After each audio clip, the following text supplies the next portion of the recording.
नमस्कार। देश की बात के साथ मैं हूं आपके सामने राजश्री। आप देख रहे हैं एपीएन और देश की बात में सबसे पहले हम आपको बताएंगे तमिलनाडु की मुख्यमंत्री जयललिता के नाजुक हालत के बारे में और ये भी आपको समझाएंगे कि इसे देखते हुए क्यों राज्य में अफरा तफरी का माहौल है, क्यों अपोलो अस्पताल के बाहर लगा हुआ है जयललिता के समर्थकों का जमावड़ा और लगातार लोग उनके स्वस्थ होने की दुआएं कर रहे हैं। आखिर ऐसा क्या हुआ है कि जयललिता की पार्टी AIADMK ने अपना झंडा आधा झुका दिया और उसके बाद उसे पुनः लहराया गया।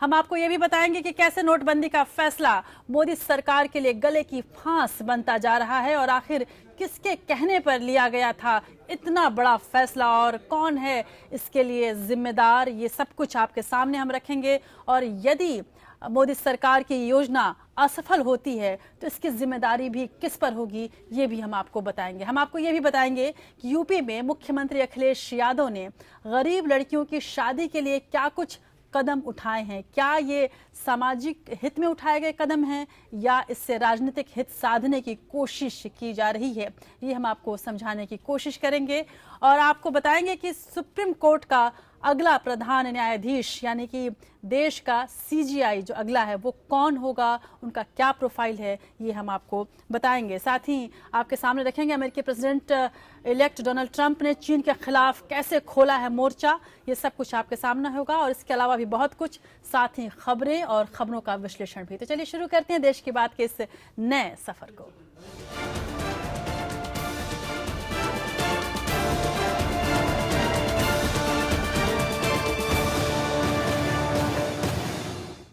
और देश की बात में सबसे पहले तमिलनाडु की मुख्यमंत्री जयललिता के स्वास्थ्य का हाल आपको दे दे। तमिलनाडु के मुख्यमंत्री और अन्य प्रमुख जयललिता की हालत को लेकर सस्पेंस बना हुआ है। उनकी हालत को लेकर इस कदर अनिश्चितता बनी हुई है कि चेन्नई में AIADMK पार्टी दफ्तर में कुछ देर के लिए झंडा भी झुका दिया गया था, हालांकि बाद में उसे दोबारा फहराया गया। इस बीच अपोलो अस्पताल ने उनके निधन की खबर का पूरी तरह से खंडन किया। अस्पताल के बाहर खड़े उनके समर्थकों ने यह खबर सुनते ही पत्थरबाजी करनी शुरू कर दी थी। समर्थकों और पुलिस के बीच झड़प भी हुई। अपोलो अस्पताल ने बुलेटिन जारी कर कहा है कि जयललिता की हालत अभी गंभीर बनी हुई है और देश के तमाम बड़े डॉक्टर्स उनका इलाज कर रहे हैं और उनके स्वस्थ होने की कामना की जा रही है। तो अपोलो की ओर से शाम को जारी हेल्थ बुलेटिन के मुताबिक जयललिता की हालत बेहद गंभीर है। एम्स और अपोलो के एक्सपर्ट डॉक्टर्स की टीम लगातार जयललिता की निगरानी कर रही है और उनके स्वास्थ्य के पूरा ध्यान रखा जा रहा है और उन्हें जल्द से जल्द किस तरह से स्वस्थ किया जाए इसके लिए तमाम उपाय किए जा रहे हैं। इस वक्त वो लाइफ सपोर्ट सिस्टम पर हैं और ऐसी उम्मीद की जा रही है कि जयललिता ठीक होंगी। हालांकि अपोलो ने पहले ही कहा था कि अब प्रार्थना का वक्त है। वैसे जब से जयललिता अस्पताल में भर्ती हैं तब से अस्पताल के बाहर उनके समर्थकों का भीड़ लगातार मौजूद है।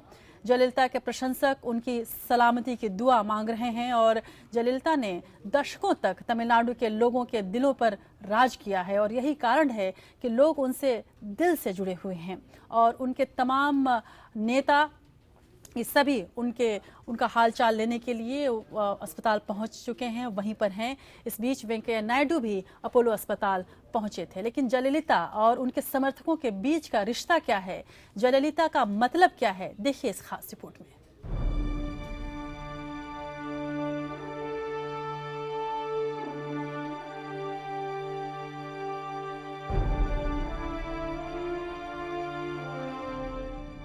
24 फरवरी 1948 को जन्मी जयललिता का जन्म कर्नाटक के मेलुकोट में हुआ था। उनका पूरा नाम जयललिता जयराम है। जयललिता ने MG रामचंद्रन के साथ राजनीति की पारी की शुरुआत की थी और वो 1991 से 1996, मई 2001 से सितंबर 2001 तक, मार्च 2002 से मई 2006 तक और मई 2011 से सितंबर 2014 तक तमिलनाडु की मुख्यमंत्री रहीं। छठी और आखिरी बार उन्होंने अक्टूबर 2014 में राज्य की कमान संभाली और आय से अधिक संपत्ति के मामले में जयललिता को जेल भी जाना पड़ा था। राजनीति में आने से पहले जयललिता ने दक्षिण भारतीय फिल्मों में बतौर अभिनेत्री करियर की शुरुआत की थी। महज 15 साल की उम्र में ही उन्होंने कन्नड़ भाषा की फिल्म में काम किया। साल 1965 में उन्होंने तमिल सिनेमा में एंट्री की। जयललिता 1980 तक लगातार दक्षिण भारतीय फिल्म इंडस्ट्री पर राज करती रहीं। जयललिता ने अपने फिल्मी करियर में 130 फिल्में की हैं। 1977 में तमिलनाडु के तत्कालीन मुख्यमंत्री एमजी रामचंद्रन जयललिता को राजनीति में लेकर आए। 1982 में उन्होंने रामचंद्रन की पार्टी ऑल इंडिया अन्ना द्रविड़ मुनेत्र कड़गम यानी कि AIADMK की सदस्यता ग्रहण की। 1983 में पहली बार तिरुचेंदूर विधानसभा सीट से विधायक चुनी गई। 1984 से 1989 तक वो राज्यसभा सदस्य रहीं। 1989 में जयललिता ने तमिलनाडु विधानसभा में विपक्ष की नेता के रूप में अपनी जिम्मेदारी संभाली और 24 जून 1991 को वो पहली बार राज्य की मुख्यमंत्री बनी और इसके बाद जयललिता ने कभी पीछे मुड़कर नहीं देखा। Bureau report APN। तो जयललिता के स्वास्थ्य को लेकर तरह तरह की अटकलें लग रही हैं। इन सबके बीच इन बातों को लेकर भी बाजार गर्म है कि जयललिता के बिगड़ते स्वास्थ्य के मद्देनजर उनकी सियासी विरासत का वारिस कौन होगा। यूँ तो AIADMK में कई नामों पर चर्चा चल रही है, लेकिन कुछ बड़े नाम ऐसे हैं जिन्हें परिस्थितियों को देखते हुए दरकिनार नहीं किया जा सकता। इस बीच हमारे सूत्र ये भी बता रहे हैं कि AIADMK के तमाम विधायकों ने पनीर सेल्वम के नाम पर मुहर लगा दी है और दस्तखत कर दिया है कि तब तक जब तक कि जयललिता की विरासत किसे दी जाए ये तय नहीं होता, तब तक पनीर सेल्वम ही इस पूरे विरासत को संभालेंगे।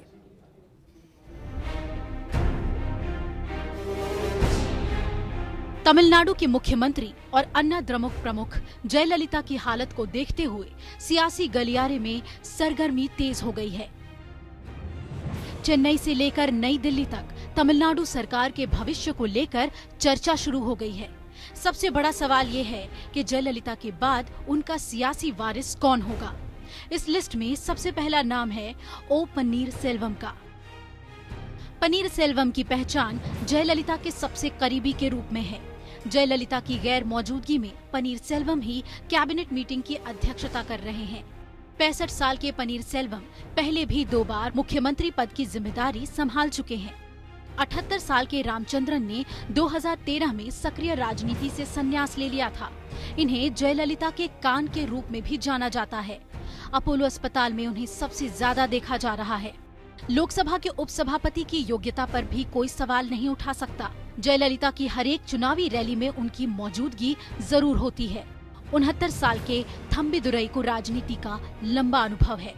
पेशे से इंजीनियर पलानीस्वामी सरकार के शक्तिशाली मंत्रियों में से एक हैं। 57 साल के पलानीस्वामी ताकतवर गोंडार समुदाय से ताल्लुक रखते हैं। पांड्या राजन मैनेजमेंट सलाहकार रह चुके हैं। 57 साल के पांड्या राजन सदन में अंग्रेजी बोलने वाले चुनिंदा विधायकों में से एक हैं। AIADMK का दावा है कि जयललिता ने अपने उत्तराधिकारी और तमिलनाडु के अगले मुख्यमंत्री के तौर पर दक्षिण भारतीय अभिनेता अजीत कुमार को चुन लिया था। कहा जा रहा है कि उत्तराधिकारी को लेकर ये फैसला जयललिता की वसीयत में लिखा हुआ है और इस वसीयत से जयललिता के बेहद भरोसेमंद सहयोगी अच्छी तरह अवगत भी हैं। लेकिन अजीत को लेकर सबसे बड़ी दिक्कत ये है कि उन्हें सियासत का कोई अनुभव नहीं है। Bureau report APN। और कांग्रेस अध्यक्ष सोनिया गांधी की तरह AIADMK प्रमुख और तमिलनाडु की मुख्यमंत्री जयललिता, उत्तर प्रदेश की पूर्व मुख्यमंत्री मायावती और तृणमूल कांग्रेस नेता और पश्चिम बंगाल की मुख्यमंत्री ममता बनर्जी का देश भर में प्रभाव देखा जा रहा है। ये 4 महिलाएं राष्ट्रीय राजनीति में प्रमुख भूमिका में रही हैं और देश की राजनीति की दिशा और दशा तय करती रही हैं। पिछले लोकसभा चुनाव में AIADMK ने शानदार प्रदर्शन किया था और मोदी लहर के बावजूद पार्टी ने 37 लोकसभा सीटें जीती थीं। इसी से आप अंदाजा लगा सकते हैं कि जयललिता की लोकप्रियता तमिलनाडु में कितनी है और उनकी पकड़ अपने समर्थकों पर कितनी है। लेकिन फिलहाल जयललिता इस वक्त बीमार हैं। उनकी तबीयत को लेकर काफ़ी अफरा तफरी मची हुई है। जहां एक और तमिलनाडु में जयललिता की तबीयत को लेकर हर कोई चिंतित है और उनके समर्थक लगातार उनके ठीक होने के लिए दुआएं कर रहे हैं। वहीं पूरे देश में अगर हम बात करें तो नोटबंदी ने त्राहिमाम मचा रखा है। आज नोटबंदी के 27 दिन बाद भी कुछ नहीं बदला है। पैसों की कमी के कारण लोग रोजमर्रा की अपनी जरूरतें भी पूरी नहीं कर पा रहे हैं। सरकार दावा कर रही है कि स्थिति धीरे धीरे सामान्य हो रही है, लेकिन हकीकत में ऐसा कुछ दिखता नजर नहीं आ रहा है।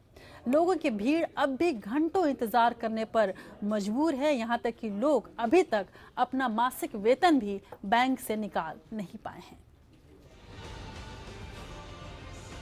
नोटबंदी के 27वें दिन भी बैंकों और एटीएम के बाहर लोगों की भीड़ जस की तस बनी हुई है। 27 दिन गुजर जाने के बाद भी ना तो लोगों की दिक्कतें खत्म होने का नाम ले रही हैं और ना ही भीड़ में कमी दिख रही है।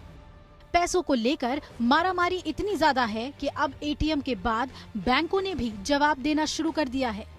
ना तो एटीएम से पैसे निकल रहे हैं और ना ही बैंक जरूरतों पर खरे उतर रहे हैं। पैसों की किल्लत के चलते स्थिति गंभीर होती जा रही है।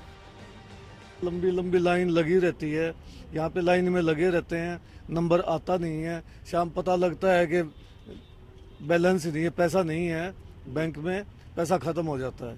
जैसा कि मोदी सरकार से ने और बैंक आरबीआई के जो बैंक हैं वहाँ से मतलब सूचना या अवगत हमें कराया गया जनता को कि 24,000 तक की पेमेंट आप चेक से निकाल सकते हैं, बट ये बिल्कुल भी सच्चाई नहीं है। इसमें से अगर चेक हम लेके जाते हैं तो वो कहते हैं जी ब्लैंक चेक बनाओ, आपको ज्यादा से ज्यादा हम एक दिन में 10,000 तक की पेमेंट करा सकते हैं।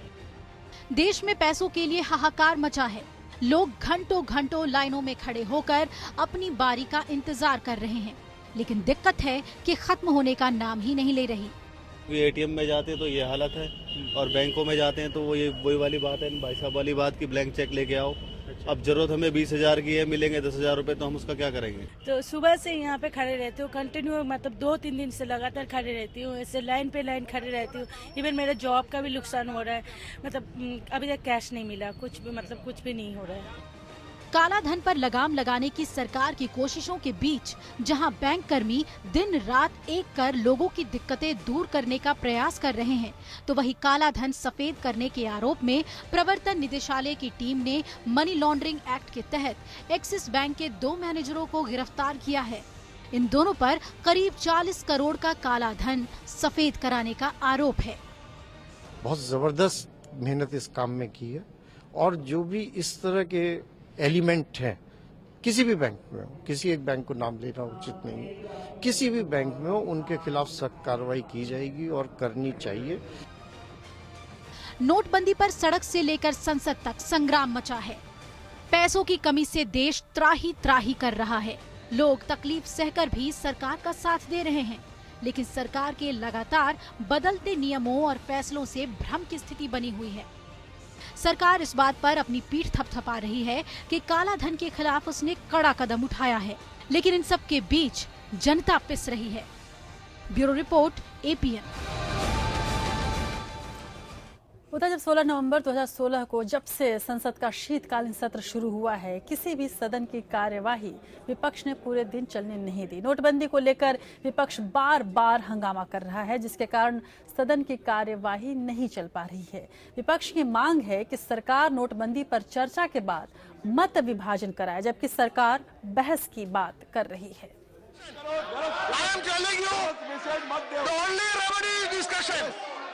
नोटबंदी के मुद्दे पर संसद के दोनों सदनों में हंगामा जारी है।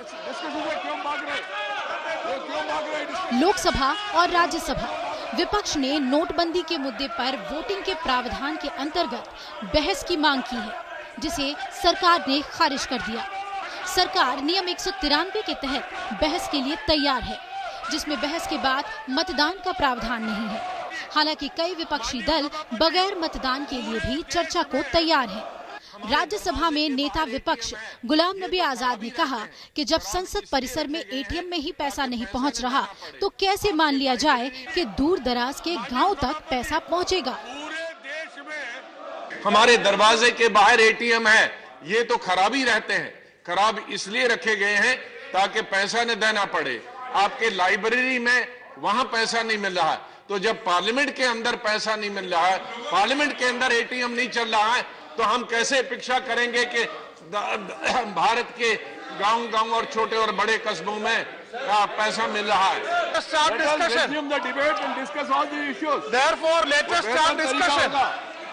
डिबेट डिस्कस करिए, ये पद्धति नहीं है, ये पद्धति नहीं है, ये पद्धति नहीं है सर। बहुत महत्वपूर्ण सर, बहुत महत्वपूर्ण विषय है। राज्यसभा में नोटबंदी को लेकर विपक्ष स्पीकर के आसन के पास आकर हंगामा करने लगा, जिसके कारण राज्यसभा को स्थगित करना पड़ा। लोकसभा में भी नजारा कुछ अलग नहीं था। लोकसभा की कार्यवाही शुरू होते ही विपक्ष ने जोरदार हंगामा किया। विपक्ष ने नोटबंदी पर मतदान के साथ बहस की मांग रखी, तो सरकार ने इस पर जवाब दिया। उसको आप स्वीकार कीजिए। सरकार क्यों भाग रही है? हम तो नहीं भाग रहे, हम डिस्कशन के लिए तैयार है। सरकार के पास ब्रूट मेजॉरिटी है, इतने लोग चुन के आए हैं, उनको खुद को डाइजेस्ट नहीं हो रहा हो, इतने मतदान से क्यों भाग रहे? और अभी तक 16 की मौत हो चुकी है उत्तर प्रदेश में, 16 लोगों की मौत हो चुकी है। सारे देश में 105 सारे देश में मौत हो चुकी है, 105। इतनी गंभीर सजा तो मामला क्या हो सकता है? आप बताइए कि आपको अगर ये काम करना था तो क्या सर्वदलीय नेताओं को डाले तो क्या परेशानी क्या थी? जहां तक सत्ता पक्ष का प्रश्न है, हम इस पर बहस करने को अभी बहस करने को हम इस पर तैयार हैं। जो भी इम्प्लीमेंटेशन की कठिनाइयों से सदन को प्रतिपक्ष अवगत कराएगा, उसका यथासंभव निराकरण करने की हम लोग अपनी तरफ से भरपूर कोशिश करेंगे। नोटबंदी के मुद्दे पर संसद में जारी हंगामा खत्म होने का नाम नहीं ले रहा। शीतकालीन सत्र में अब तक जनता के हित से जुड़ा कोई काम नहीं हुआ है। नोट बैन पर मचे सियासी संग्राम के बीच सत्ता पक्ष और विपक्ष महज अपना अपना सियासी फायदा देख रहे हैं। Bureau report, APN. तो सदन में हंगामा है और सड़क पर कतार। तो चाहे किसान हो या मजदूर या फिर तमाम नेता, सभी नोटबंदी से प्रभावित तो हुए ही हैं और फिलहाल इस समस्या का कोई निदान या कोई इससे निजात मिले ऐसा दिखाई नहीं दे रहा है। आखिर क्यों ऐसी स्थिति पैदा हुई और कहां-कहां कमियां रह गई हैं और इन कमियों की वजह से क्या प्रभाव पड़ रहा है, देखिए इस रिपोर्ट में। देश में अभी भी करीब 58% लोग खेती पर आश्रित हैं, जबकि यूपी में संख्या 75% है। ऐसे में नोटबंदी किसानों के लिए अभिशाप बनकर आई है। रबी की फसल बुआई का समय है और किसान के पास बीज खरीदने के लिए पैसा नहीं, तो कहीं सरकारी निर्देश के बावजूद खाद्य केंद्र पुराने नोट लेने से इनकार कर रहे हैं। नोटबंदी और किसानों का कर्ज माफी की मांग को लेकर राष्ट्रीय लोकदल ने आज दिल्ली के जंतर मंतर पर धरना दिया। ये तो गांव में पूरे बैंक नहीं है, जितने मतलब होता है बैंक की कमी है, फिर एटीएम वगैरह इन सब की कमी है। ऐसा हमें एहसास हो रहा कि हम चोरों की गिनती में आ गए। सरकार को बिना इंतजाम के जो फैसला लिया, ये आम आदमी पर, गरीब आदमी पर, सब पर चोट की गई है। जो काला धन था उस पर तो कुछ चोट हुई नहीं, चोट हुई है सिर्फ गरीब आदमी पे। यूपी के दूसरे इलाकों की तरह पूर्वांचल में भी हाल बेहाल है। कुछ दिन पहले तक जो लोग नोटबंदी को लेकर मोदी सरकार की तारीफ करते नजर आ रहे थे, अब दिन बीतने के साथ उनका गुस्सा 7वें आसमान पर पहुंचता दिख रहा है। गाजीपुर जनपद के जलालाबाद के यूनियन बैंक ब्रांच में कैश नहीं उपलब्ध होने से नाराज लोगों ने आजमगढ़ गाजीपुर राजमार्ग करीब 2 घंटे तक जाम कर दिया। पुलिस ने मौके पर पहुंचकर स्थिति पर काबू पाया, जबकि बलिया में HDFC बैंक के ATM पर घंटों लाइन में लगे रहने के बावजूद कई लोगों को कैश नहीं मिला। छोटे नोट मिल नहीं रहे, वो 2000 का बाजार में चल नहीं रहा। तो जितना किसान की अपनी सब्जियां हैं, दूध है, जो आपूर्ति की चीजें हैं, उनमें भी बड़ी कठिनाई का समय महसूस कर रहे हैं। किसान का गन्ने का पेमेंट ना होने से ही काफ़ी दिक्कतें थी और नोटबंदी के बाद जो किसान आपस में एक दूसरे का सहयोग लेकर के किसी प्रकार से अरेंज कर लेता था, वो इस नोटबंदी के कारण टोटल प्रभावित हो गया।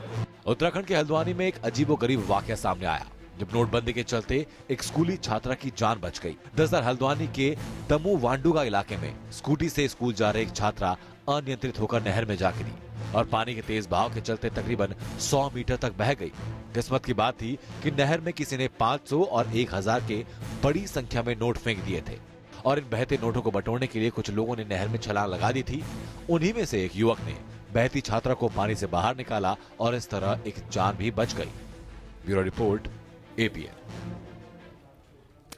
तो एक फैसला और उसके तमाम आप प्रभाव देख रहे हैं, लेकिन इसमें कोई शक नहीं कि नोटबंदी लागू हुए 1 महीना पूरे होने में सिर्फ 3 दिन ही बचे हैं, लेकिन बैंकों और एटीएम के सामने जो कतारें लगी हैं वो ख़त्म होने का नाम नहीं ले रही हैं। लोग अपने खाते से 10,000 और 24,000 निकालने की कोशिश कर रहे हैं, लेकिन उनके 4 या 6,000 से ज़्यादा पैसा उन्हें नहीं मिल पा रहा। यूँ तो कतारों में खड़े लोग मोदी के इस कदम और उनकी नीयत पर कोई शक नहीं कर रहे हैं, लेकिन उनका सब्र अब खत्म होता जा रहा है। ऐसे में अगर हालात 30 दिसंबर तक ठीक नहीं हुए तो ये शायद प्रधानमंत्री नरेंद्र मोदी की लोकप्रियता में गिरावट की शुरुआत हो सकती है। और अगर उत्तर प्रदेश चुनाव के नतीजे बीजेपी की अपेक्षा के अनुरूप नहीं रहे तो कई और बड़े सवाल खड़े होने लगेंगे, खासकर जननेता नरेंद्र मोदी की छवि को लेकर।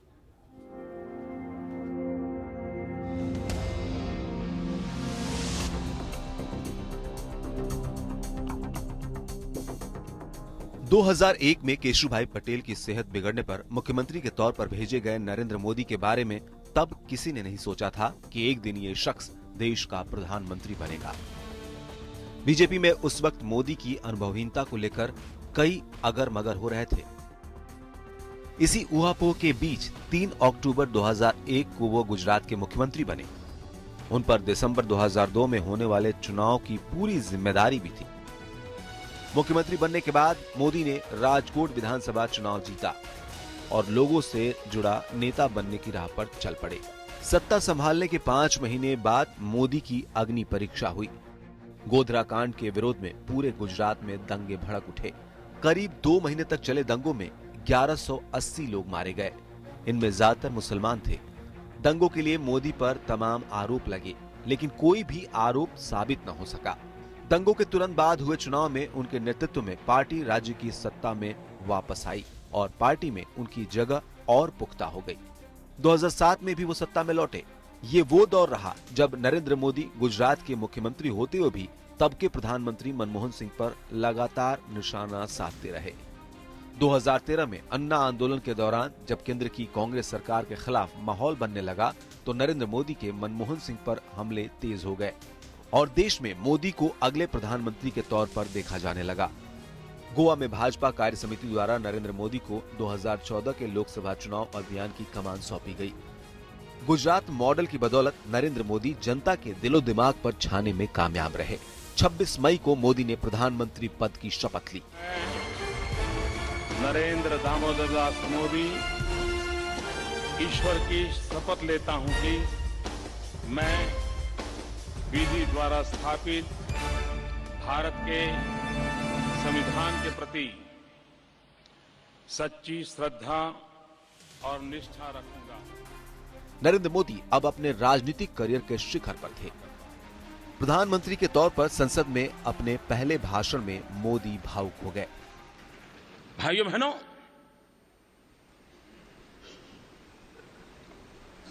आडवाणी जी ने एक शब्द प्रयोग किया। मैं आडवाणी जी से प्रार्थना करता हूं कि वो शब्द उपयोग न करें। उन्होंने कहा, नरेंद्र भाई ने कृपा की।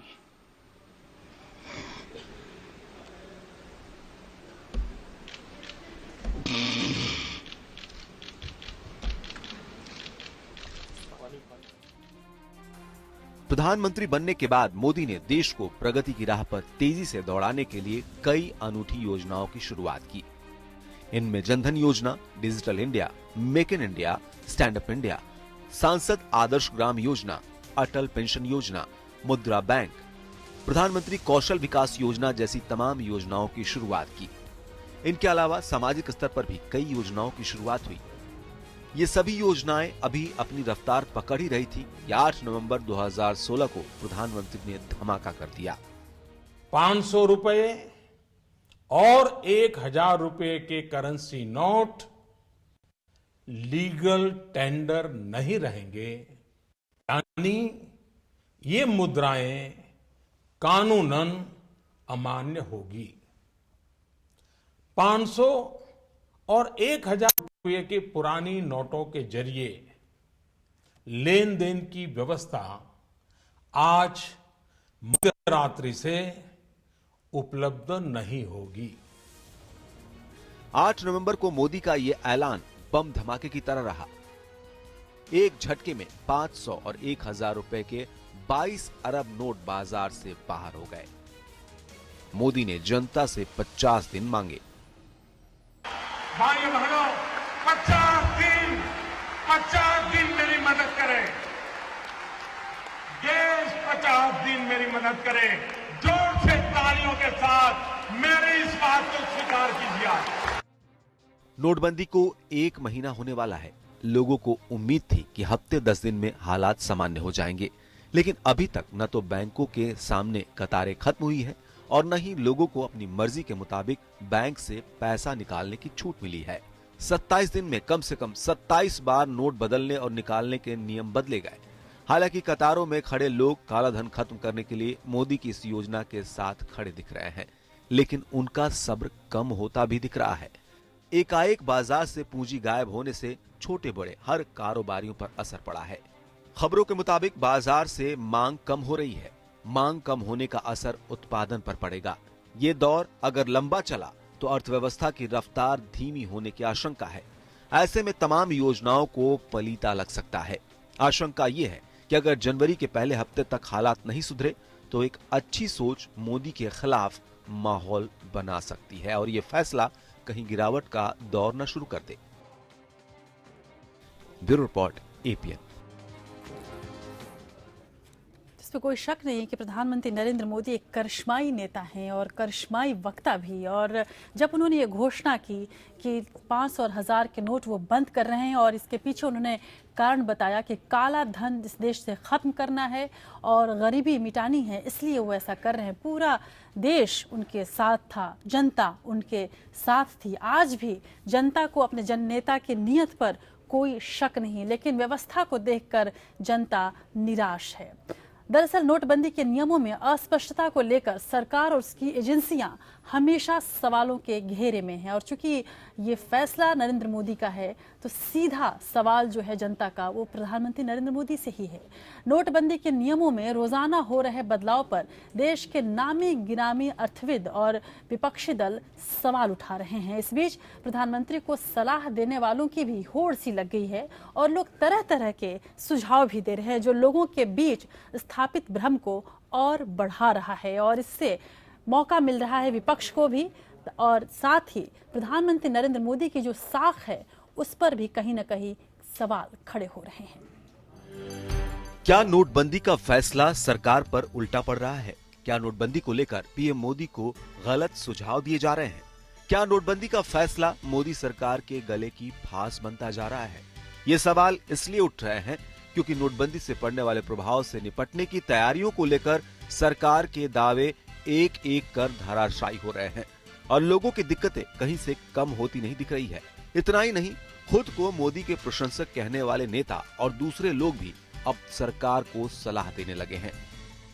यद्यपि इसमें जो प्रॉब्लम हो रही है इनको कम करना चाहिए, लोगों को तकलीफ ना हो, बाकी कभी ना कभी तो देश को अपग्रेड होना है।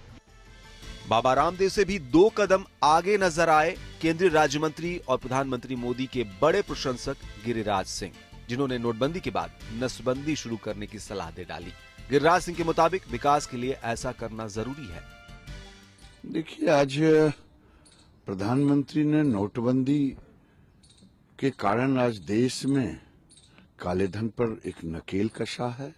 उसी तरह देश में विकास के लिए हमें दुनिया के ऊंचाइयों पर जाना है तो जनसंख्या नियंत्रण के लिए कड़ा कानून लाना होगा। हम प्रतिवर्ष एक ऑस्ट्रेलिया के बराबर पैदा कर रहे हैं जनसंख्या, तो आज देश के लोगों को इसे मजहब से ऊपर उठ करके देश हित में सोचना चाहिए। गिरिराज सिंह के बयान से विपक्ष बिफर गया और उसने बीजेपी को ऐसा करने पर परिणाम भुगतने की चेतावनी दी। बड़े पैमाने पर नसबंदी कराने की योजना वो लागू होगी कि नहीं, लेकिन बीजेपी की तो नसबंदी हो जाएगी, इतना तय है इस योजना से। इसलिए अच्छा है कि लेकर के आवे, बाकी जो बचा है नोटबंदी के बाद जो बाकी बचा है वो भी पूरा हो जाए। कहते हैं कि किसी गलत फैसले से भी उतना नुकसान नहीं होता जितना किसी गलत सलाह से हो सकता है। ऐसे में सरकार की ऐसी बिन मांगी सलाहों से बचना चाहिए जो राजनीति के साथ साथ देश के लिए भी नुकसानदेह साबित हो। Bureau report, APN. तो ये बीजेपी के लिए विडंबना ही है कि चाहे कोई भी मसला हो, बीजेपी के नेता एक मसले पर मतभिन्न हो जाते हैं और जो वो बयान देते हैं वो अक्सर जो शीर्ष नेता होता है उसको विवादों में लेकर आता है। चाहे आप लव जिहाद का मसला याद करें या फिर आप अखलाक की मौत का मसला याद करें या फिर कश्मीर का मसला और अब नोटबंदी का मसला, हर वक्त बीजेपी के जो नेता हैं वो तरह तरह के बयान देते हैं। एक बार तो प्रधानमंत्री को कहना भी पड़ा था कि बीजेपी के नेता कोई बयान न दें सर्जिकल स्ट्राइक को लेकर, लेकिन नेता हैं, मानने वाले कहाँ हैं। लेकिन इस बीच तमाम जो राजनीतिक गलियारे में जो बातें उठ रही हैं, जो सुर्खियां बन रही हैं, उन सुर्खियों में एक जो अहम सुर्खी है वो ये भी है कि यदि प्रधानमंत्री नरेंद्र मोदी के नोटबंदी के ऐतिहासिक फैसले से ये साफ झलकता है कि उनकी नीयत तो अच्छी थी, लेकिन क्रियान्वयन की जो प्रक्रिया है उसमें कई पेंच थे और कई कमियां और खामियां थीं। आज नोटबंदी के 27वें दिन स्थिति सरकार के हाथ से निकलती हुई नजर आ रही है और प्रधानमंत्री के फैसले पर सवाल उठ रहे हैं। मोदी के खिलाफ पार्टी के भीतर अगर विरोध के सुर तेज हुए तो आखिर कौन है जो पार्टी की कमान संभाल सकता है। गौरतलब है कि बीजेपी के अंदर भी कई ऐसे नेता हैं जो अपनी महत्वाकांक्षा अभी भी छोड़ नहीं पाए हैं। प्रधानमंत्री की कुर्सी पर उनकी नज़र आज भी टिकी हुई है। प्रधानमंत्री मोदी जैसे जननेता का गिरना उनके लिए एक फायदे का सौदा साबित हो सकता है। शायद ये भी बड़ी वजह है कि उन्हें पार्टी के अंदर से भी तरह तरह की जो सलाह है वो मिल रहे हैं और इसके अलावा तमाम तरह की साजिशों का दौर भी पार्टी के अंदर शुरू हो चुका है। आइए डालते हैं नज़र कि यदि प्रधानमंत्री नरेंद्र मोदी के हाथ से सत्ता निकलती है तो किसके पास जाएगी कुर्सी। नरेंद्र मोदी आज देश में ऐसा नाम है जिसका कोई सानी नहीं। खबरों में रहना, लाइमलाइट में रहना नरेंद्र मोदी की आदत है। मोदी का कद आज पार्टी से बड़ा है और शायद ही बीजेपी में कोई ऐसा है जो बतौर प्रधानमंत्री मोदी की जगह ले सकता हो। 3 बार लगातार गुजरात के मुख्यमंत्री बनने वाले नरेंद्र मोदी को प्रांत से बाहर राष्ट्रीय राजनीति में कदम रखने में समय लगा। नरेंद्र मोदी ने ऐसे समय बीजेपी की कमान संभाली जब केंद्र में कांग्रेस के 10 साल के शासन से लोग त्रस्त थे। पूरे देश में पॉलिसी पैरालिसिस थी और मनमोहन सिंह एक कमजोर प्रधानमंत्री साबित हो रहे थे। ऐसे में जब समाज सेवी अन्ना हजारे ने यूपीए सरकार के खिलाफ अपनी आवाज बुलंद की तो सारा देश अन्ना के समर्थन में खड़ा हो गया। ये वो समय था जब जनता ने यूपीए सरकार को बदलने का मन बना लिया था। बाद में कुछ कारणों से अन्ना हजारे का आंदोलन तो अपने अंजाम तक नहीं पहुंच सका, लेकिन यूपीए सरकार के खिलाफ अन्ना और उनके सहयोगियों ने जो बीज बोया उसका लाभ नरेंद्र मोदी को मिला और जन नेता बनकर मोदी देश के राजनीतिक पटल पर उभर कर सामने आए। कहते हैं कभी कभी बड़ा जनादेश पाना दरअसल कांटों का ताज पहनने के जैसा होता है। जनता की उम्मीदें, अपेक्षाएं बढ़ जाती हैं जिन्हें पूरा करने में 5 साल तो क्या उम्र निकल जाती है और कभी कभी तो फिर भी सफलता नहीं मिलती। कह सकते हैं कि नरेंद्र मोदी के साथ भी कुछ ऐसा ही हुआ। जनता को मोदी से बड़ी उम्मीदें थी। पिछले लोकसभा चुनाव में काला धन एक बड़ा मुद्दा था। मोदी सरकार विदेश से तो काला धन नहीं ला पाए, लेकिन देश के भीतर उसने काले धन के खिलाफ जंग जरूर छेड़ दी। लेकिन तैयारी पूरी न होने के चलते सवाल ये उठ रहा है कि कहीं ये दांव उल्टा तो नहीं पड़ गया। हिंदू महासभा ने इस कदम को मोदी सरकार की अंत की शुरुआत बताया। हालांकि ऐसा कहना जल्दबाजी होगी, लेकिन वाकई में ऐसा होता है तो बीजेपी में आखिर कौन है जो मोदी की जगह ले सकता है। राजनीति के जानकारों का मानना है कि मध्य प्रदेश के मुख्यमंत्री शिवराज सिंह चौहान प्रधानमंत्री पद के मुख्य दावेदार हैं।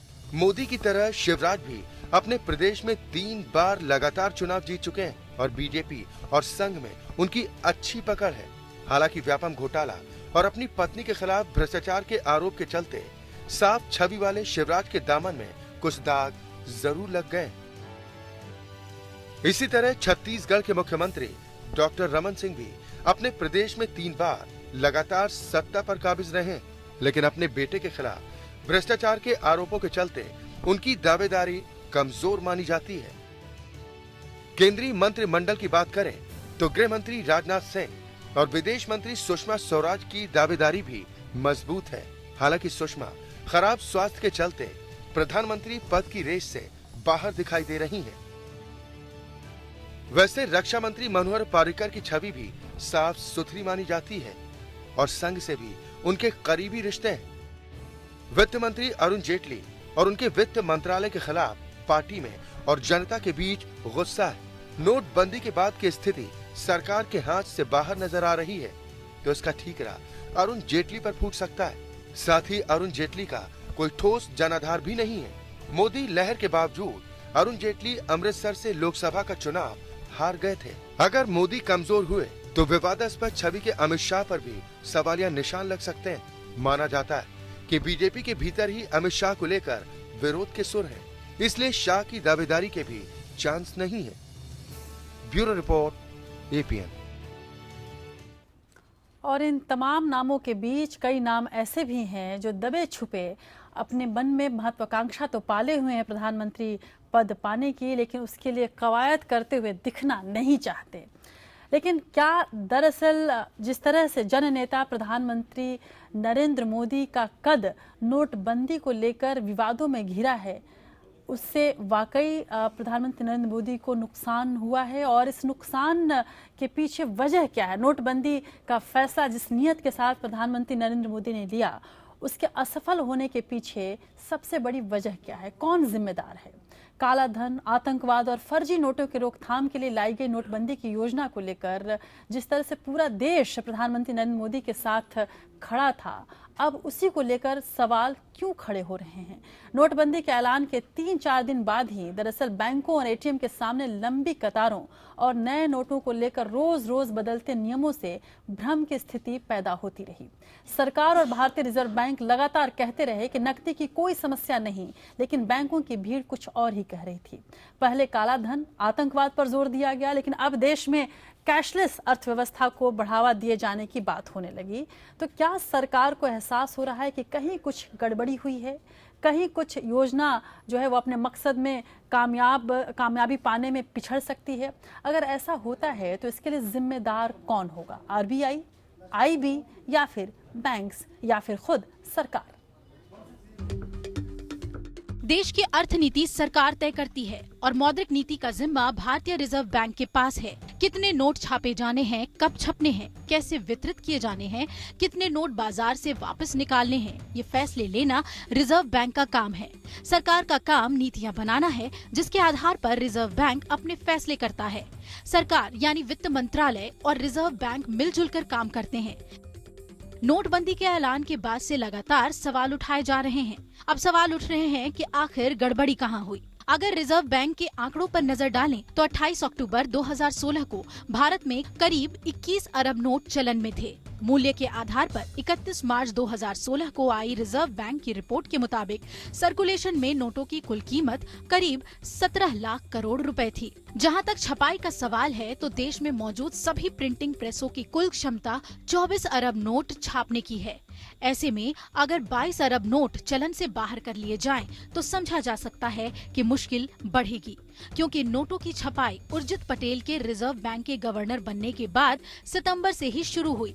ऐसे में साफ है कि रिजर्व बैंक की ओर से कुछ कमी रह गई। एक सवाल ये भी है कि इस फैसले की जानकारी किसको किसको थी। जानकारी के मुताबिक नोटबंदी की तैयारी 6 महीने पहले शुरू हुई थी और सरकार के इस फैसले की जानकारी केवल प्रधानमंत्री और वित्त मंत्री के अलावा प्रधानमंत्री के मुख्य सचिव नृपेंद्र मिश्रा, पूर्व और वर्तमान आरबीआई गवर्नर, वित्त सचिव अशोक लवासा, आर्थिक मामलों के सचिव शक्तिकांत दास को ही थी। एक सवाल ये भी है कि क्या लागू करने से पहले पूरी तैयारी हुई थी? इसमें कुछ ऐसे सवाल हैं जिनके जवाब नहीं मिल रहे। मसलन शहरों से लेकर दूर दराज के बैंकों में रोज नकदी पहुंचाने के क्या इंतजाम किए गए? क्या इस बाबत कोई योजना बनी कि छोटे मूल्य वाले नोटों की उपलब्धता बढ़ाई जाए? 500 रुपए के नए नोट पहले ही दिन से चलन में क्यों नहीं उतारे गए? सवाल बैंकों पर भी उठ रहे हैं कि क्या उन्होंने नोट बदले जाने और बांटने के लिए पुख्ता इंतजाम किए ताकि लोगों को कम से कम दिक्कत हो? और क्या नोटों के बदले जाने में बैंकों के अधिकारियों की कहीं कोई मिलीभगत तो नहीं रही? साफ है कि गड़बड़ी किसी एक स्तर पर न होकर हर स्तर पर हुई। Bureau report, APN। और इन तमाम मसलों पर चर्चा करने के लिए हमारे साथ लखनऊ स्टूडियो से मौजूद हैं वरिष्ठ पत्रकार अतुल चंद्रा। बहुत बहुत शुक्रिया अतुल जी, देश की बात में मेरे साथ चर्चा में शामिल होने के लिए। मेरा पहला सवाल यही होगा कि लगभग 27 दिन अब हो चुके हैं नोटबंदी की घोषणा के बाद, और अभी भी स्थिति जो है वो जस की तस है। आम आदमी की दिक्कतें मैं कहूँ तो ज़्यादा ही बढ़ गई हैं। तो क्या जो ये राजनीतिक तमाम जो एक्सपर्ट्स हैं वो कयास लगा रहे हैं कि इससे प्रधानमंत्री नरेंद्र मोदी की साख पर असर पड़ेगा? क्या आपको वाकई ऐसा लगता है कि प्रधानमंत्री नरेंद्र मोदी की साख पर इस फैसले के बाद थोड़ा असर पड़ेगा? देखिए, जिस तरह से प्रधानमंत्री ने मुरादाबाद की रैली में उन गरीबों को आश्वस्त करने की कोशिश करी थी जिनके जनधन अकाउंट में लोगों ने अपना अनअकाउंटेड मनी डाल दिया है, करोड़ों रुपए डाल दिए हैं, उससे एक बात तो ये समझ में आई कि उनको इस बात की फिक्र है कि गरीब जो है वो नाराज ना हो।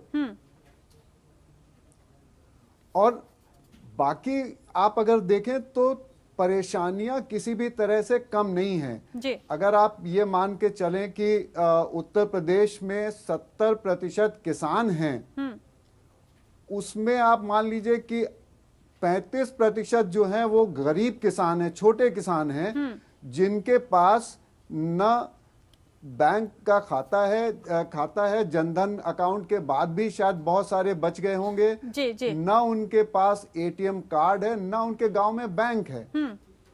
तो उनके लिए उनके मन में अगर पैसा उनको नहीं मिल रहा है तो प्रधानमंत्री की छवि तो खराब होगी और उसका असर आने वाले चुनाव में बीजेपी के ऊपर पड़ सकता है। जी, लेकिन जो एक्सपर्ट्स हैं अतुल जी वो ये भी बता रहे हैं, जो राजनीतिक विश्लेषक है, जो हमारे सूत्र हैं, वो भी ये बता रहे हैं कि यहाँ पर भी दिल्ली के राजनीतिक गलियारे में भी कहीं ना कहीं प्रधानमंत्री मोदी के, मैं अभी ये तो नहीं कहूँगी कि उनके विकल्प के लिए, लेकिन कई लोगों की महत्वाकांक्षाएं जो हैं वो अब लहर मारने लगी हैं और वो कहीं ना कहीं एक और नज़र बनाए रखना चाहते हैं उस सत्ता पर, उस कुर्सी पर जिस पर अभी प्रधानमंत्री नरेंद्र मोदी काबिज हैं और बहुत मजबूती के साथ काबिज हैं। ऐसा लगता है कि प्रधानमंत्री मोदी की ये असफलता जो अगर होती है तो 50 दिनों के बाद ही पता चलेगा, अन्य बड़े नेताओं के सपने को पूरा करने का माध्यम बन सकती है। बेशक उत्तर प्रदेश से ही राजनाथ सिंह जी एक प्रमुख दावेदार थे प्रधानमंत्री पद के लिए शुरुआत में। अब अगर नरेंद्र मोदी जी के नेतृत्व के ऊपर सवाल पैदा होता है तो राजनाथ जी की दावेदारी फिर मजबूत हो जाएगी। जी अगर हम ये मान लें कि अगले लोकसभा चुनाव में इसका परिणाम भारतीय जनता पार्टी को ज्यादा नुकसान पहुंचाएगा, तब फिर मुलायम सिंह जी अभी भी उम्मीद रखे हुए हैं कि वो प्रधानमंत्री बनेंगे, लेकिन वो एक दूसरा मुद्दा है। खुद भारतीय जनता पार्टी के अंदरूनी नहीं, भारतीय जनता पार्टी में अंदरूनी जो हैं वो सुषमा स्वराज जी हैं, राजनाथ जी, ये दोनों तो बहुत ही मजबूत दावेदार हैं। जी बिल्कुल। और लेकिन अतुल जी, आप जमीनी तौर पर देख रहे हैं, हमने तब भी हम बात कर रहे थे जब प्रधानमंत्री नरेंद्र मोदी ने घोषणा की थी, इसमें कोई शक नहीं कि वो जैसे जननेता हैं और उनकी नीयत जो थी वो बेहद स्पष्ट थी। एक विशेष लक्ष्य को लेकर वो ऐसा कदम उठा रहे थे नोटबंदी को, लेकिन जो उनकी तैयारी थी इस पूरी घोषणा के पीछे की तैयारी वो नाकाफी है, ये अब साबित हो चुका है। लेकिन आपको क्या लगता है इसके लिए जिम्मेदार कौन है? क्या प्रधानमंत्री मोदी का एक वो स्वभाव जिसमें वो खुद ही फैसला लेने के लिए जाने जाते हैं और कड़े फैसला लेने के जाने जाते हैं, कई बार कड़े फैसले लेने के चक्कर में वो बहुत सारी सलाहें भी दरकिनार कर देते हैं, या फिर वो तमाम संगठन, वो तमाम व्यवस्थाएं, वो सिस्टम जैसे RBI है, IB है या बैंकिंग है या फिर मंत्रालय है, ये आखिर इसके लिए, इस अव्यवस्था के लिए जिम्मेदार आपकी नजर में कौन है? देखिए, किसी एक के ऊपर उंगली उठाना तो मुनासिब नहीं होगा जी। और ना ही संभव होगा। दो बातें हैं, एक तो ये कि अगर एक मजबूत नेता है जी, तो उसको ना सुनने की आदत नहीं होती है जी। उस दृष्टिकोण से प्रधानमंत्री को आप कह सकते हैं जिम्मेदार होंगे अगर उन्होंने दूसरों की राय नहीं मानी होगी कि इस फैसले को अभी आप ना इम्प्लीमेंट कीजिए, तैयारी कर लेने दीजिए। बिल्कुल जी। दूसरी तरफ रही इंस्टीट्यूशंस, इस फैसले से पहले ही Reserve Bank as an institution को इस सरकार ने कमजोर बना दिया है जी। अब आई बात बैंकों की। हम इस बिंदु के साथ पूरे सिस्टम की चर्चा करेंगे क्योंकि हमारा पूरा सिस्टम इतना बिगड़ा हुआ है।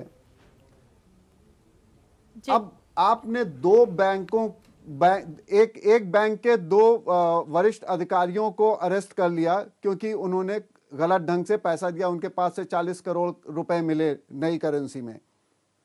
लेकिन उसी तरह से हर बैंक में जहां जहां सरकारी खाता है, किसी भी विभाग का सरकारी खाता है, उनके सामने मजबूरी होती है कि उस विभागाध्यक्ष को या मंत्री को वो पैसा देने से मना करें। बिल्कुल जी। उत्तर प्रदेश में गायत्री प्रजापति के लिए ये खबरें आई कि उन्होंने ट्रांसपोर्ट डिपार्टमेंट का पैसा अपने यहाँ मंगवा करके अपना काला धन वहां भिजवा करके सफेद कर लिया। जी बिल्कुल जी। तो वो अकेले नहीं होंगे, उसमें से बहुत होंगे। जी बिल्कुल। और हर स्तर पर इसमें गड़बड़ी हुई है। जी बिल्कुल। और ये भारतीय राजनीति की बड़ी विडंबना है कि जब बड़े फैसले लिए जाते हैं तो उसे उतना सहयोग मिल नहीं पाता जितनी अपेक्षित होती है और इतनी मत भिन्नता हो जाती है कि बड़े बड़े फैसले भी जो नाकाफी साबित हो जाते हैं या असफल हो जाते हैं। आप हमारे साथ बने रहिएगा अतुल जी। उत्तर प्रदेश की बात हो रही है तो उत्तर प्रदेश की राजनीति से जुड़ी एक खबर ले लूं। उत्तर प्रदेश के मुख्यमंत्री अखिलेश यादव ने गरीब लड़कियों की शादी के लिए सरकारी अनुदान की स्कीम शुरू की है, जिसमें शादी के लिए सरकार 20,000 रुपए की मदद देगी। मौजूदा साल खत्म होते होते 2 लाख परिवारों को सीधे मदद देने की तैयारी पूरी हो चुकी है, ऐसा मुख्यमंत्री का दावा है। जाहिर है कि यूपी में आगामी विधानसभा चुनाव से पहले अखिलेश सरकार की नजर ज्यादा से ज्यादा लोगों तक पकड़ बनाने की है। एक के बाद एक कई योजनाओं से अखिलेश सरकार योजनाओं का तोहफा तैयार कर चुकी है ताकि अपने समर्थकों को ज्यादा से ज्यादा अपने हिस्से में कर सके। नोटबंदी के दौर में जहां लोगों को शादी ब्याह में तमाम परेशानियां हो रही हैं, तो वहीं अखिलेश सरकार ने गरीब लड़कियों की शादी के लिए 20,000 रुपए से मदद की योजना शुरू कर दी है। अपने कार्यकाल के आखिरी साल में चल रही अखिलेश सरकार का ये मास्टर स्ट्रोक माना जा रहा है। ऐसी व्यवस्था जिसमें गरीब को, आम लोगों को लाभ हो। लेकिन दूसरी पार्टियों ने क्या किया है, मान लो अगर आपको 500 रुपए मिल जाए तो आपको बहुत भटकना पड़ता है। 1,000 रुपए आपके जमा हो गए। जो काला धन रखना चाहते हैं उन्हें सुविधा मिल गई है। 1,000 में मत रखो, अब 2,000 में रख लो। जावेद भाई कल पानी ला करके और हमें नोट का रंग उड़ता हुआ दिखा रहे थे कि देखो 2,000 रुपए का रंग कितनी जल्दी चला जाता है। बताइए, बीजेपी के लोगों ने रुपया छपाया और रुपया का रंग भी उड़ रहा है। विधानसभा चुनाव से पहले अखिलेश सरकार एक्शन में है और एक के बाद एक योजनाओं और उद्घाटनों की झड़ी लगा चुकी है। योजनाओं के तोहफे पर आइए डालते हैं एक नजर। गरीब लड़कियों के लिए शादी अनुदान योजना, कन्या विद्याधन योजना, मेधावी छात्राओं को पढ़ाई के लिए 30,000 की स्कॉलरशिप, लैपटॉप योजना, मेधावी छात्रों को मुफ्त लैपटॉप, समाजवादी पेंशन योजना, 55 लाख गरीब परिवारों को हर महीने 500 रुपए की पेंशन, लोहिया आवास योजना, गरीबों को मुफ्त आवास, कामधेनु योजना, डेयरी उद्योग के लिए सरकारी सब्सिडी, कानून व्यवस्था के लिए डायल 100 योजना, एक्सप्रेसवे, मेट्रो, IT सिटी समेत शहरी विकास के लिए सरकारी योजनाएं।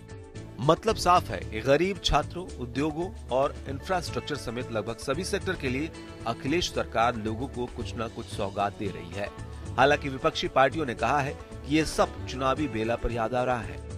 अखिलेश यादव इस समय पूरी तरह जल्दबाजी में हैं कि जितने कुछ पत्थर वत्थर लग सकें वो अच्छा ही होगा। तो ये केवल चुनावी सौगात है, इसको और कुछ ज़्यादा समझने की ज़रूरत नहीं। जनता को लुभाने की कोशिश है, लेकिन जनता इनके सच को जानती है। पूरे 5 साल इनको परख चुकी है, अब इनकी जनता विदाई करती है। मकसद साफ है, चुनाव से पहले जनता को सपा सरकार की दरियादिली को याद दिलाना। ऐसे में चुनावी मौसम में योजनाओं पर काम तेज कर दिया गया है। अभिषेक पांडे, एपीएन, लखनऊ। अतुल जी, योजनाओं की लिस्ट हमने देखी और जाहिर सी बात है कि मिशन 2017 भी नजर में है, तो योजनाएं और मिशन दोनों एक साथ चल रही हैं, ऐसा नहीं लगता आपको? बिल्कुल वही लग रहा है जी। लेकिन आप ये देखिए कि जयललिता तमिलनाडु की मुख्यमंत्री जी अपनी पॉपुलर स्कीम्स की वजह से जनता के दिलों में राज कर रही हैं। जी बिल्कुल। और उनकी जो स्कीम्स थी उनको लागू करने के लिए उन्होंने चुनाव का इंतजार नहीं किया था। जी बिल्कुल। वो शुरुआत से ही उनको लागू कर रही जी थी। जी जी। अब यहाँ पर चुनावी अखिलेश सरकार भी उस तरह का काम करने की कोशिश कर रही है। जी, लेकिन चुनाव के मौसम में, ये वाली चुनाव के मौसम में, जी जी जी, चुनाव से पहले अगर आप देखें तो खाली उन्होंने लैपटॉप बांटे थे। जी बिल्कुल, और उसमें भी कई धांधली पाई गई थी। साइकिल दी थी। जी बिल्कुल, और उसमें भी कई गड़बड़ियां पाई। जी जी अतुल जी, वक्त बहुत कम है, बहुत बहुत शुक्रिया आपका मेरे साथ इस बहस में हिस्सा लेने के लिए, चर्चा में हिस्सा लेने के लिए। और अब दूसरी खबर की ओर बढ़ें और अदालत की दुनिया से बड़ी खबर, जस्टिस JS खेर भारत के अगले प्रधान न्यायाधीश होंगे। वह मौजूदा प्रधान न्यायाधीश जस्टिस TS ठाकुर की रिटायरमेंट के बाद पदभार संभालेंगे।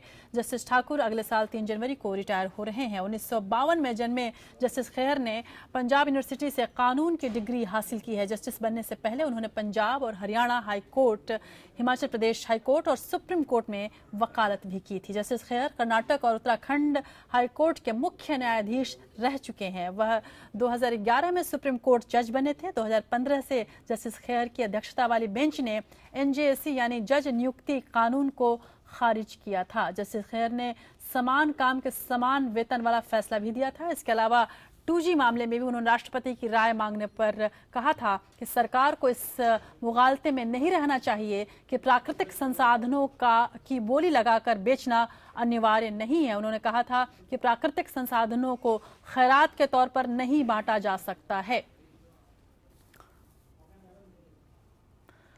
और अब अंतर्राष्ट्रीय खबर में बात करते हैं अमेरिका के प्रेसिडेंट इलेक्ट डोनाल्ड ट्रंप की। ताइवान के राष्ट्रपति से बातचीत के बाद अमेरिका के नवनिर्वाचित राष्ट्रपति डोनाल्ड ट्रंप ने एक बार फिर से चीन को बुरा लगने वाला काम किया है। उन्होंने मुद्रा अवमूल्यन और दक्षिण चीन सागर के मुद्दे पर चीन की कड़ी आलोचना की है। अमेरिका के प्रेसिडेंट इलेक्ट हुए डोनाल्ड ट्रंप ने चीन के खिलाफ फिर मोर्चा खोला है। ट्रंप ने 2 ऐसे ट्वीट किए हैं जिसके चलते चीन के साथ अमेरिका के संबंधों में तनाव बढ़ने की आशंका है। वैसे चुनाव प्रचार के दौरान भी ट्रंप ने चीन की काफी आलोचना की थी, लेकिन चुनाव जीतने के बाद उसका रुख संबंधों को प्रभावित करने वाला है। पहले ट्वीट में ट्रंप ने कहा, अगर चीन हमसे कहता है कि उसने मुद्रा का अवमूल्यन करके ठीक किया है, हमारे देश में बने उत्पादों के चीन जाने पर भारी कर लगवाना उचित है। दक्षिण चीन सागर में बड़ा सैन्य अड्डा बनाना ठीक है। इन ट्वीट के बाद ट्रंप ने अगला ट्वीट किया, मैं इसे ठीक नहीं मानता। स्वाभाविक है कि इन मुद्दों को छेड़कर ट्रंप ने पद संभालने से पहले ही चीन के साथ अपने संबंधों के संकेत दे दिए हैं। इससे पहले ट्रंप ने ताइवान के राष्ट्रपति साई इंग वेन से बात करके 37 साल पुराने उस अमेरिकी चीन समझौते को तोड़ा था, जिसके तहत अमेरिका ने ताइवान की आजादी को मान्यता नहीं दी है। इस बातचीत की चीन ने निंदा की है। इसी के साथ ट्रंप ने साफ कर दिया कि वो चीन के साथ संबंधों की नई इबारत लिखेंगे, अमेरिकी हितों के लिए ज्यादा आक्रामक होकर काम करेंगे। अमेरिकी अखबार वॉशिंगटन पोस्ट ने ट्रंप की ताइवान की राष्ट्रपति से बातचीत को प्रोटोकॉल तोड़ने वाला कदम बताया था। इसका असर चीन के साथ संबंधों पर पड़ने की आशंका है। Bureau report, APN। और देश की बात के अंतिम हिस्से में बात करते हैं इतिहास की। देश और दुनिया के इतिहास में 5 दिसंबर कई कारणों से महत्वपूर्ण है, जिनमें से ये सभी प्रमुख हैं। 1950 में सिक्किम भारत का संरक्षित राज्य 5 दिसंबर को ही बना था। 1955 में लंबी दूरी के टेलीफोन कॉल यानी एसटीडी सेवा की शुरुआत भी 5 दिसंबर को ही हुई थी।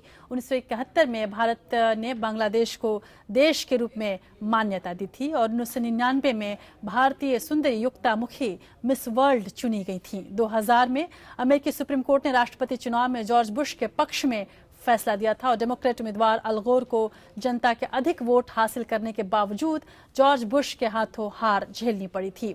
2013 में रंगभेद के खिलाफ अभियान चलाने वाले और भारत रत्न से सम्मानित दक्षिण अफ्रीका के पूर्व राष्ट्रपति नेल्सन मंडेला का निधन भी 5 दिसंबर को ही हुआ था।